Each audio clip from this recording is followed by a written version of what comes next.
Welcome to Below the Line, where we talk about working in Hollywood from the crew perspective. My name is Skid. I'm a former assistant director and your host. Quiet on the set. Below the Line's 7th annual Oscar series, where subject matter experts discuss the nominees in their category of expertise, is well underway. And for the first time, we are also publishing the video of our conversation. So if you're normally an audio listener but want to experience the show in a new way, you can find us on YouTube. And if you're discovering us on YouTube for the first time, I appreciate you checking us out. Today's category is Achievement in Property Mastering. Now, as astute Oscar watchers are aware, props aren't actually recognized by the Academy. But in response to this grave injustice, we've assembled a hypothetical slate of 2025 films that could have been nominated for the work of the property master. Let me introduce my guests. First up, happy to welcome back property master Scott Buckwald. Scott, your credits include The Old Man, The Prestige, and A Mighty Wind. Scott, nice to see you again. It's always a pleasure to be here. Looking forward to this. Glad to have you. Also returning is Gregg Bilson Jr. Gregg, you're a retired property master and the former CEO of the ISS Group, a conglomerate of companies that make, sell, and rent props around the world. Welcome back, Gregg. Good to be here. Thanks for having me. Okay, let's jump right in. This year's nominees for property mastering, as selected by us, are Nuremberg, Frankenstein, Sinners, Song Sung Blue, and Warfare. We're going to discuss them in that order, and spoilers are possible, so consider this a warning. When I introduce each film, I'm going to recognize the property master by name. Please accept my apologies in advance for any mispronunciations. My guests, of course, are also welcome to correct me. First up, Nuremberg. Now, interestingly enough, right out of the gate, there is no property master listed on IMDb. Why might that be? Well, that film utilized the UK or European system to where a property master doesn't have the same position. The closest they have to what a property master does in America would be the on-set art director. So the set decorator has more to do with the props than the property master does in the American system, if that makes sense. No, understood. Thanks for the explanation there, Gregg. Let's dive in, though, and talk about why Nuremberg made our list. For me, I am always a sucker for period films. Right out of the gate, if a movie is a period film, it already has my attention, and it also always has my admiration for the prop master. It also always has my really looking deep into the job they did, because nothing more than a period film requires the amount of research and so on that a movie like this has to have. And this movie just hit it on every single front. The subtlety is something I noticed in all of this year's nominees, but this one, the props were so perfect. The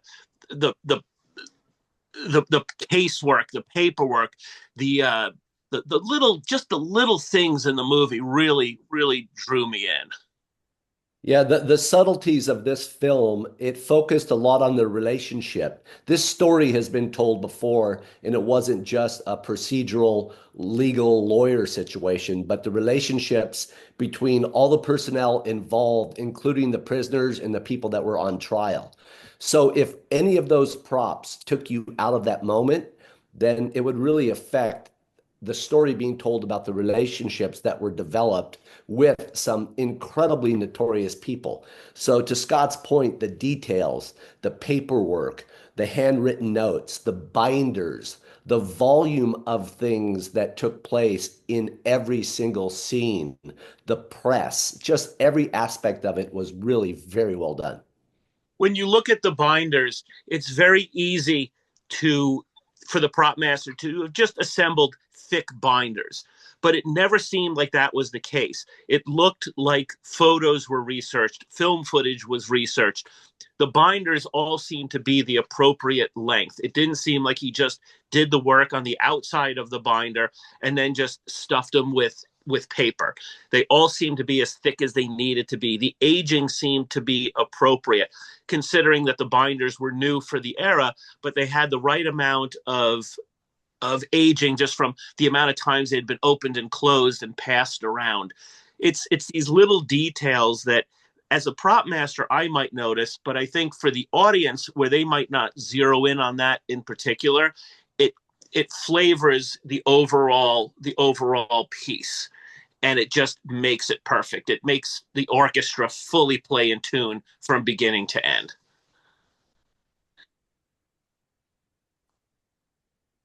So this film gets our attention, you think, out the gate because it's a period piece, but then there's another level of execution that is well achieved here as far as making that not feel so period, but that everything contributes to the general feeling of the film.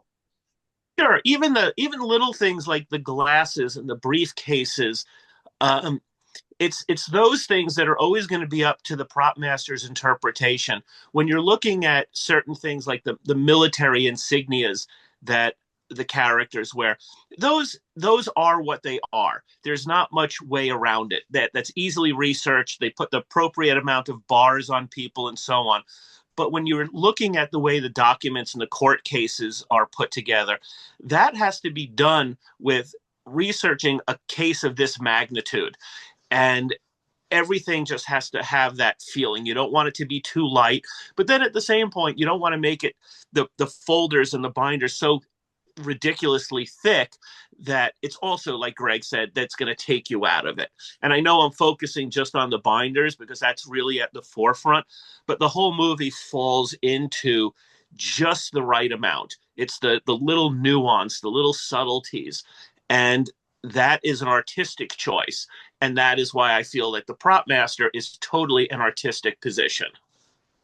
Think how long it takes to write a single paragraph.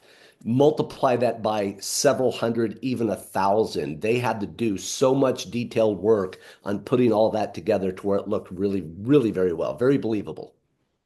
It's also impressive when you realize that the alternative could have been a lazy approach to it or just not as into the detail. They could have just put folders together. They could have just put binders together. They could have just gotten a tray of 1940s eyeglasses and handed everything out. Maybe for a lesser TV movie, that might have happened, though that's not an excuse. But on this, I think everything was done absolutely perfectly. And it just paints such a gorgeous photo, just a beautiful picture. Now, before we started recording, Gregg, you also mentioned that how it can be hard to source some of the materials they need this. For example, the flash bulbs that the photographers are using. Yeah, people don't realize this is going back 75 and 80 years. They haven't manufactured those flash bulbs for about 50 years. So you're having to source little stashes and stockpiles from all over the world, and then they have to still operate. Something that old has to actually operate properly. So when somebody sees a period picture like this, they don't realize these items that they're all utilizing have to look like they're contemporary, new for the time, and yet they're sometimes 75, 80, 100 years old. They still have to function. So finding things that are in that type of condition that are still usable, still functional, it's entirely difficult. And it's interesting, Gregg, when you say that.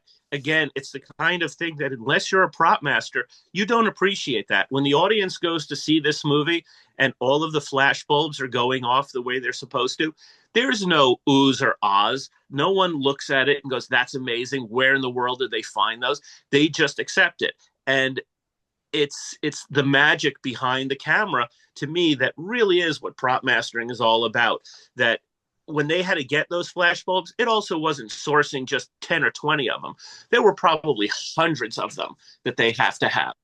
And And another subtle, I'm sorry to interrupt, another subtle thing about those flash bulbs is that DPs, directors of photography, like using those bulbs because unlike an electronic flash, they have a very slow burn. yeah, So that's captured on film. It intensifies, it peaks, it actually helps light the room, and you see the reflection on the actor's face, and then it dies down. They used to use those for off-stage effects, but they're becoming so rare and so expensive, they're having to do that in post. So when it's done for real on camera, it's not just a prop, but it actually helps set the tone and mood for a scene, including helping to light the scene. the other thing that you have to source also, sometime the paper stock. when they're doing mimeographs, the paper they used is not going to be the kind of paper you're going to find in Office Depot today. So even the paper could very well have to be sourced, and having to find paper that hasn't yellowed or browned over all of these years.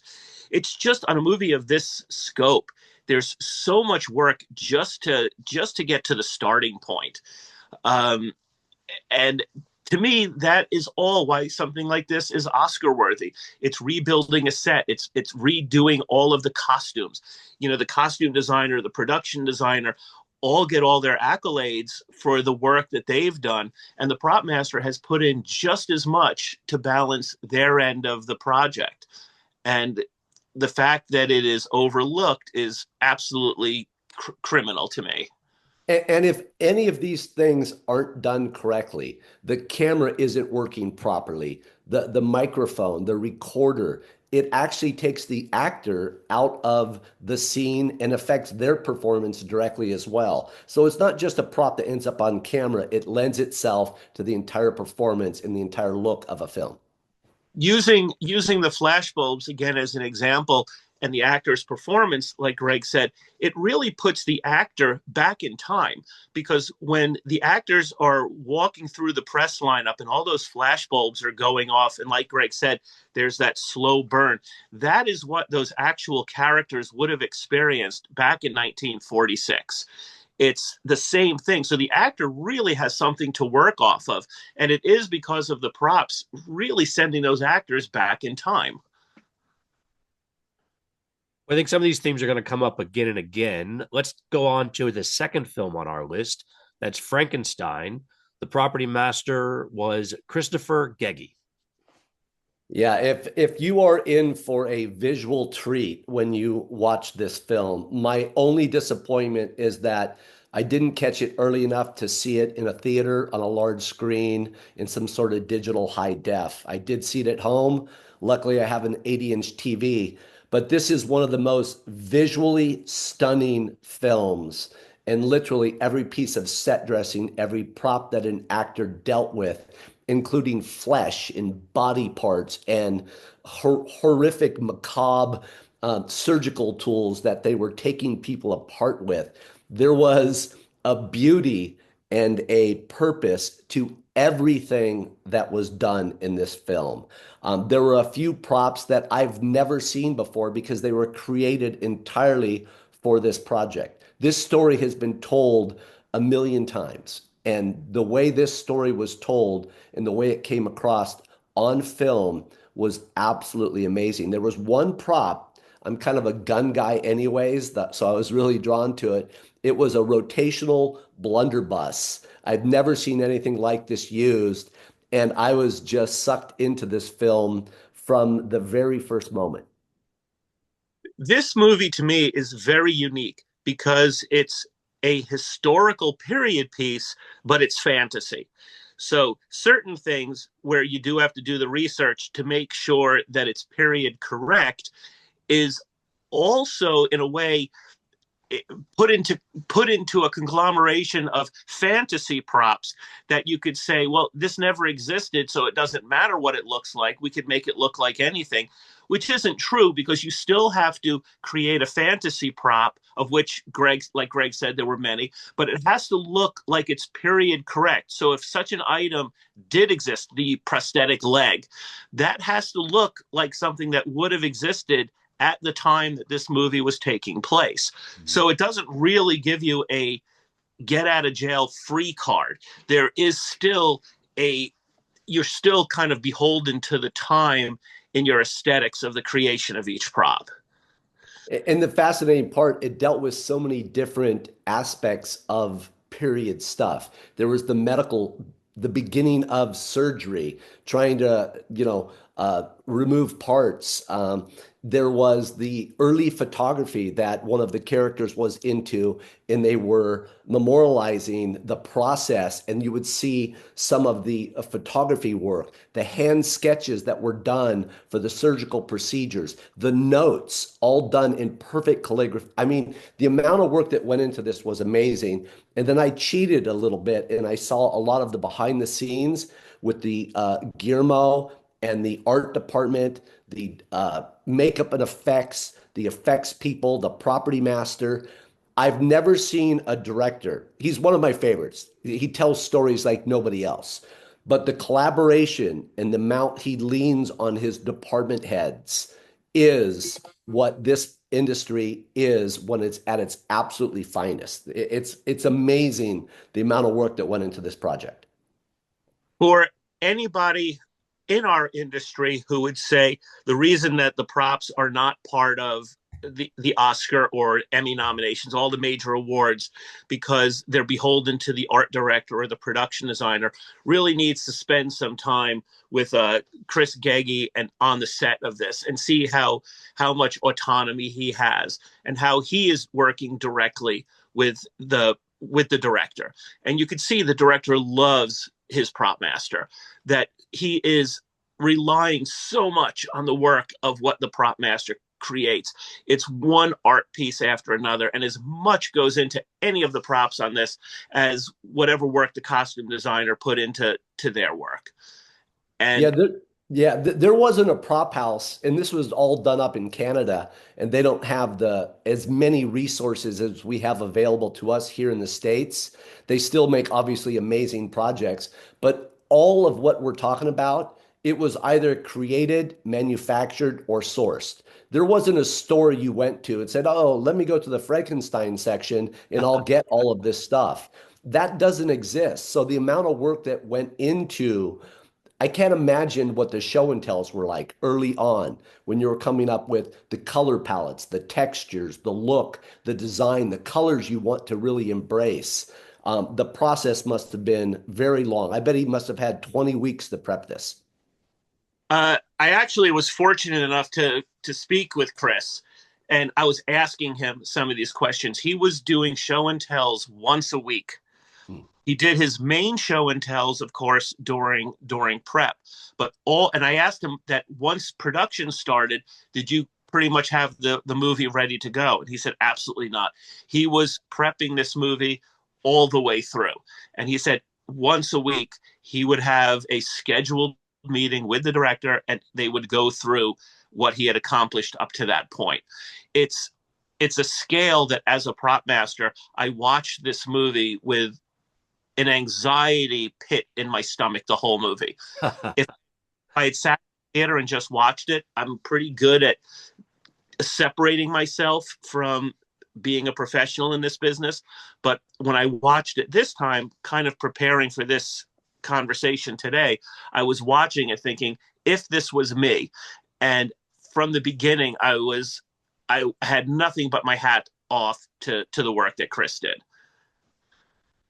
Yeah, this is one of the largest scale and scope collaborations that I have seen in quite a long time. If once you see the film, you'll understand every scene, the stuff on the boat stuck in ice. I mean, everything about it. I was freezing just watching these guys. The environment that they were working in had to be so brutal and so difficult at times. I can't imagine how tired you were when you got home at the end of a day like that. And if you really could appreciate, I know an award would not be given just for how difficult a job is, because it's more than just that. I mean, there are a lot of jobs that there's a lot of bricks to carry, and they're not award worthy. But this had that and more. If you could be on a movie set, even on a show as simple as just sometimes just coffee cups on a contemporary show, you have to show the director a dozen coffee cups and then you have to get multiples of them. And this is something that's just taking place present day.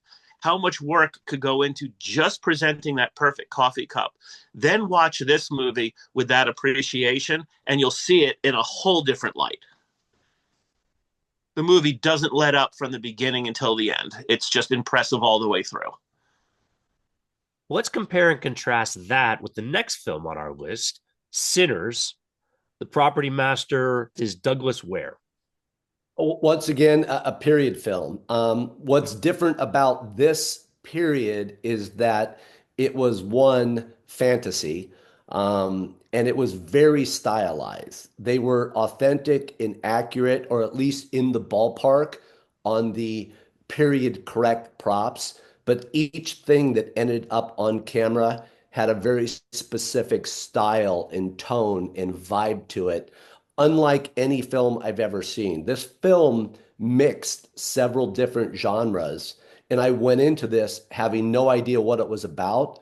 And then when I started kind of peeling back the layers like an onion, it really became more and more interesting as they started to find out what was really going on in this environment. Uh, Visually stunning, the props were great, the performances were amazing. The amount of nominations, obviously, I wasn't the only person that thought that about this film. Very unique project. I think once again, subtlety is really the magic word here, and it can't be overstated enough. When you're dealing in horror or really broad comedy, anything, costumes, props, it's so easy to take away from that. To get somebody to really get drawn into a horror movie, you need their concentration. The minute they look to the left or look to the right, they break that emotional tie. And especially in a movie like this, which is not about just monsters jumping out from around the corner, that the story does develop. It is not an 80s slasher film. It is an art piece. And I think the fact, as Gregg said, the amount of nominations it got really flushed that out. The props in this, again, the movie was a fantasy, but unlike Frankenstein, this was a fantasy that took place in a real world environment. So anything they brought in, they were not looking to create a bunch of medical tools or things that didn't really exist in the time. But again, it had to be subtle so that the audience didn't fixate too much on the weapons that were brought in, or again, the glasses. There was nothing outside of the scope of where the prop master was trying to keep everything intact. I don't know if that makes sense, but he never let the movie get away from him.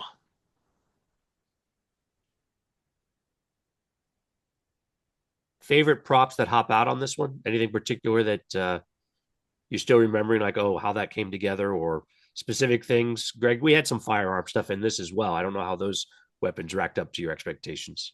Yeah, it all looked good. It appeared as though they used blank fired weapons and 45s, the vintage period stuff. I like some of the musical instruments. I like how some of them were broken apart, very aged and authentic looking. There was a weird, interesting mix of the music and this sexual vibe about this vampire thing that was going on, and everything just really had an amazing look and feel to it. It was a fun film to watch. It's a good comparison to see how this movie achieved its goal compared to me, a very similar movie was Dusk Till Dawn. But Dusk Till Dawn was done, as common with Quentin Tarantino movies, it was more of a comic book come to life. And also a great movie, and I remember really loving it at the time. But I think Sinners accomplishes the same kind of story, just on a whole different level. Well, we're going to move on to the fourth film on our list, and I'd have to say, if our category had a dark horse nominee, it might be this film. That's Song Sung Blue, property master Judith C. Posey. One of the things I loved about this, and again, just it's probably a weird way to kick off a topic about props. I loved Kate Hudson's performance in this.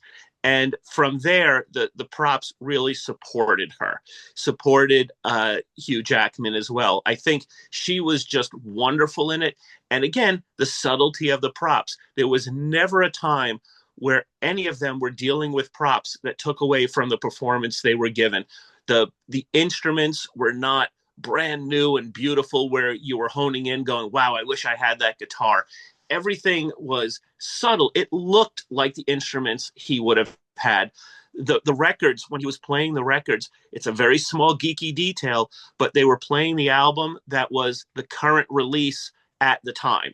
They clearly did not go into a record store and buy a 2020 release of any of the albums, all of which can be fine. found. And certainly it's the easier way to do it. He found an album that had the label that would have existed in the time period. Yeah, and this was an interesting time period because you don't think of it as necessarily being a period vintage film, but it's 80s and 90s. And unfortunately for collectible historians, that's a very discardable time period. People just get rid of everything. There wasn't anything, it's not old enough to be really collectible and not interesting enough to be like a collection that somebody has of TV trays or Afghan blankets or middle America, what that looks like in a diner, in a person's living room. Everything was very authentic, and it also lends itself to the performance. Kate Hudson, everything she went through, Hugh, the musical instruments, they weren't of a super high-end successful band. They were much more pedestrian of just working class people, and everything came across as working class people. So you're almost like rooting them on because they weren't this super elite, big anything. It was just all regular run of the mill stuff. The performances from top to bottom in this environment was absolutely spot on. You couldn't be any better. The kids were great. She was amazing. He was good. Everything about this film was fun. I just really like it. And who knew she was as good as she is? And the singing as well. I had no idea. She wasn't I've heard before, Goldie Hawn's child. She was really stood on her own and was an amazing performance. And when you're trying to give an amazing performance, you cannot be overshadowed. You can't be overshadowed by the props, by the costumes, the musical instruments. Again, everything just formed that perfect canvas. There was never anything to take the attention away. It all added up to where the sum of the parts created an amazing whole.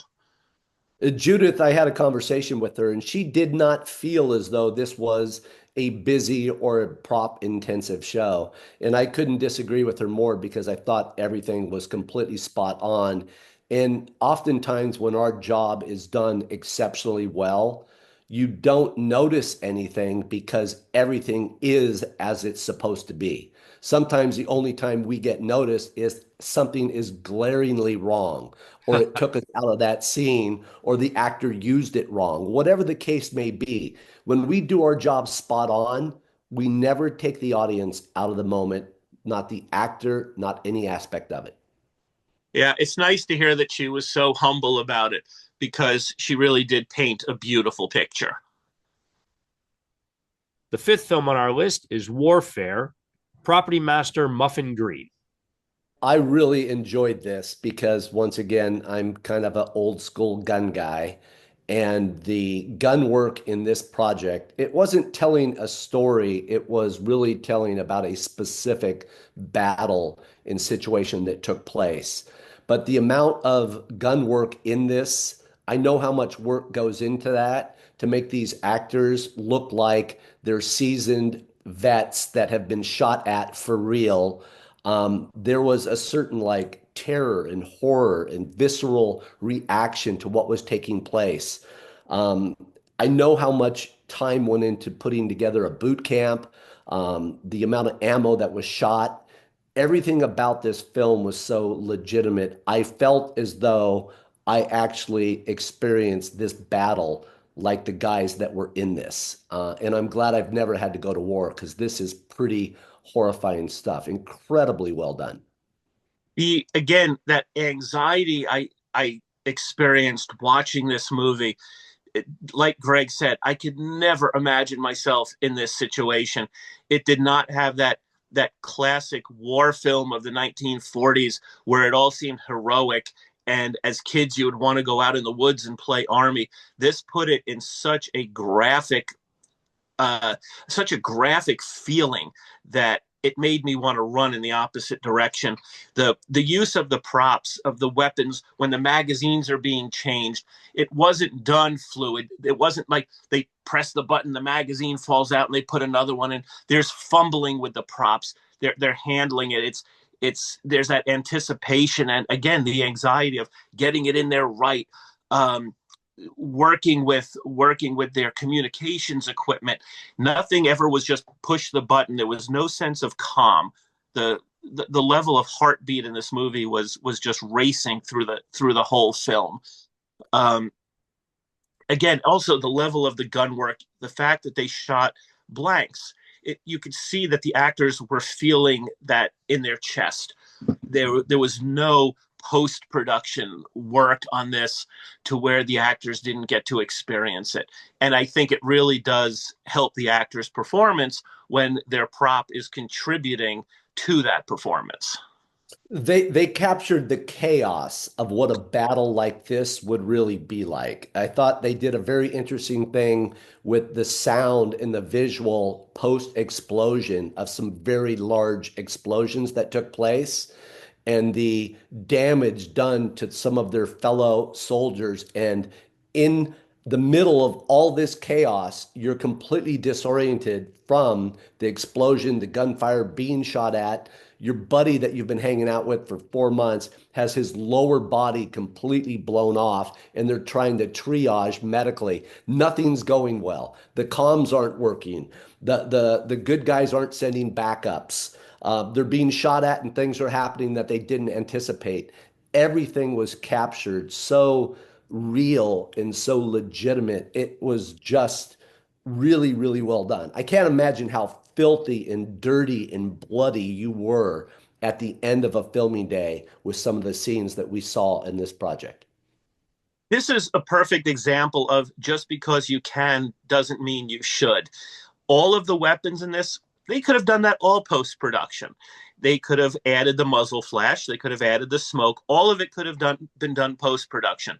But what these props did is they really did help the actor get put into the situation.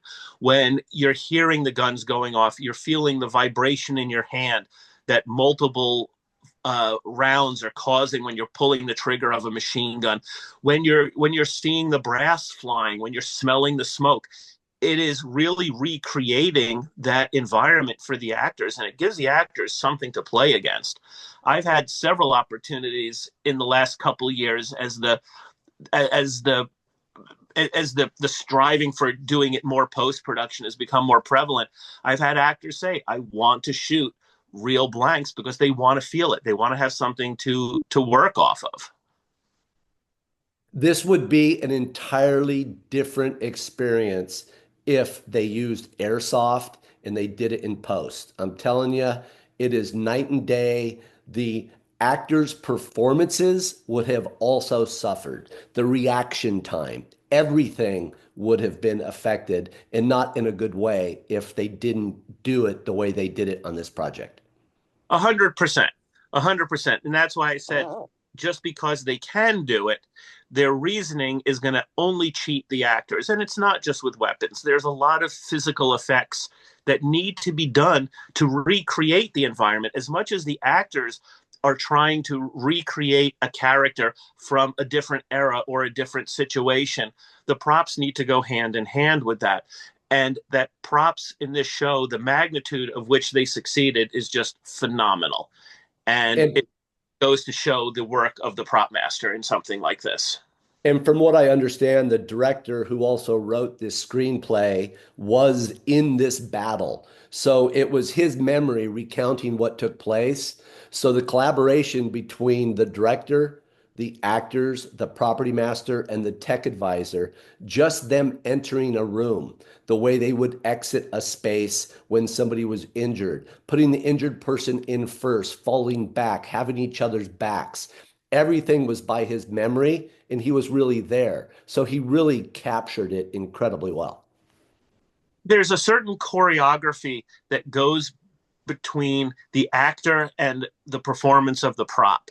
And it's no different than expecting actors to dance in a musical and all the music is being added in post and they're dancing on a silent soundstage.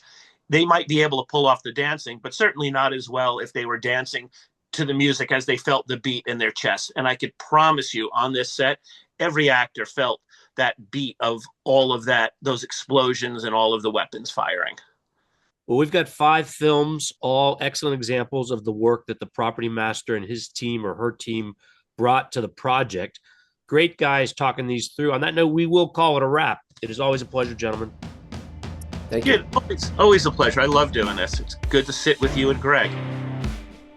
Well, a quick note for our listeners. This is the third of a planned 13 episodes in this year's Oscar series, and I hope you'll stick with us. We'll be churning out new episodes right up until the ceremony on March 15th, so subscribe now if you haven't already so you catch them all. If you're watching the YouTube video, please drop me a note. Let me know what you think.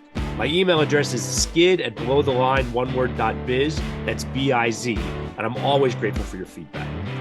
Closing credits, thanks to Curtis Five for our music and John Wan for our logo. The logo is available on t-shirts, mugs, and stickers at redbubble.com. If you're an audio listener and wondering why I'm speaking slowly, it's because on the video, I'm sharing pictures of merch. Go check it out. To all of our listeners and YouTubers, I appreciate you. Please rate us wherever you get your podcasts and tell your friends. Thanks again from Below the Line. And thanks again to you guys. Third time's the charm. We'll see.